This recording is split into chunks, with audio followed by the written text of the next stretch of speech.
So because it won't let me download, I'm gonna have to do all this live. I had to do it live on Facebook. I'll do it live here. So this is just a tidbit of what I had written yesterday and within regards to the shootings. Today I have a heavy heart, a balled up fist, but a clear mind. How do you survive in a system that was never designed for you to survive? Blacks in the United States, the land of the free, have been enslaved, treated as less than human, seen as property, been portrayed as violent, less intelligent, angry thugs, criminals, and genetic freaks, been whipped, beaten, hung, shot, spit on, dragged, raped, enslaved, imprisoned, hated, feared, jeered, mocked, and murdered. When will the original race be treated fairly in America? What must they do to receive justice?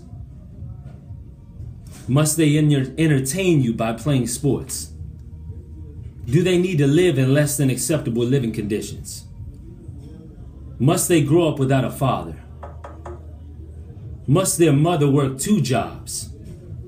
Must the streets raise them because of the lack of direction, then incarceration by the same system that set them up for failure in the first place?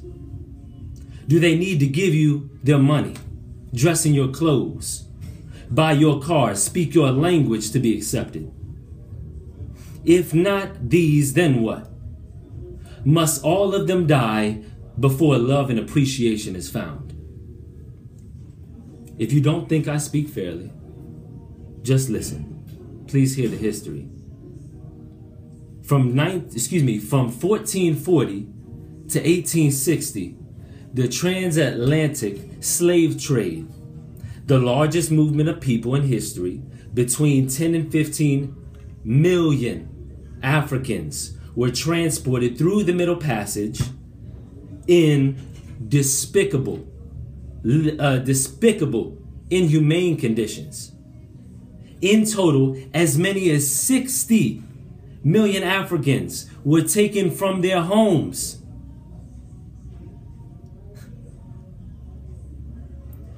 and either died or were enslaved as a result of the slave trade.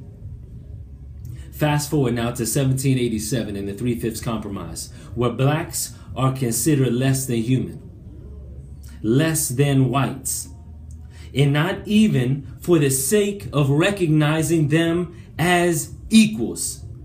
It was strictly for representation and taxation purposes. Now, for those of you that think the North was not for slavery, they voted for the 3/5 Compromise. They wanted taxation. It was the South that wanted representation because clearly they had more blacks, they had more slaves, so they wanted more in the House of Representatives. They wanted more vote, more power. 1793, this Fugitive Slave Act, as in a government law. This is legislature, people. As in the educated elected officials of that time agreed that owners and masters could recover escaped slaves as if they're property in the first place. Now in 1850, the Fugitive Slave Law, or Bloodhound Law as it's also known, named after the dogs that hunted down the runaway slaves, further enforced the white supremacy ideology not more than 3 generations ago. I hope you're seeing a trend here. Then, in 1863, the Emancipation Proclamation freed slaves in just 10 states. It didn't free all of the slaves. However, it allowed the freed blacks once they passed those lines, to fight in the Civil War for a Union army that didn't even recognize them as citizens. It wasn't until 1865, 2 years later, that the 13th Amendment abolished slavery. Now, just to give you a little time lapse here, the Civil War ended in on April 9th. Lincoln was assassinated April 14th. That's 5 days later, guys. The KKK, the Ku Klux Klan, was formed in May, a month later from that point. I hope you're seeing a trend here that once progress is made, there's opposition. Not until December 6, 1865, was slavery prohibited. And not until 1868 were blacks realized as U.S. citizens by the 14th Amendment. And finally, in 1870, blacks were given the right to vote. 1870. Now, in 1896, that's about 120 years ago, Plessy versus Ferguson, the Supreme Court, the head legislature, to determine what is right and wrong in this country, stated that racial segregation is constitutional, indirectly saying that the laws in America were not created for black equality or equity.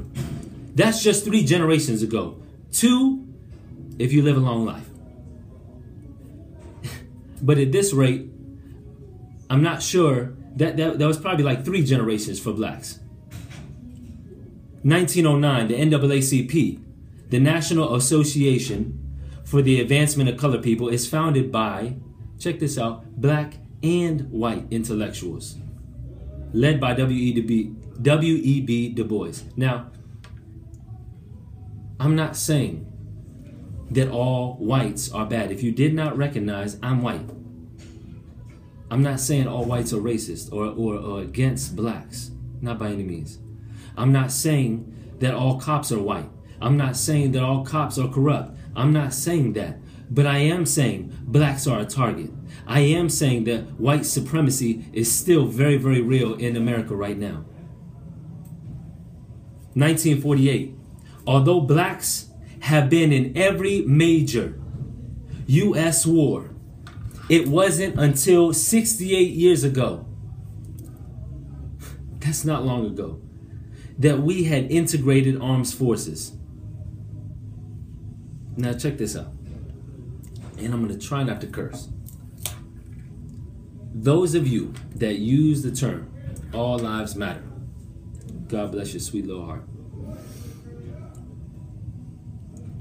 If there's a row of houses, and let's say I live in one of the houses, and God forbid, my house catches on fire, and I say, call 911, my house is on fire, please help. If you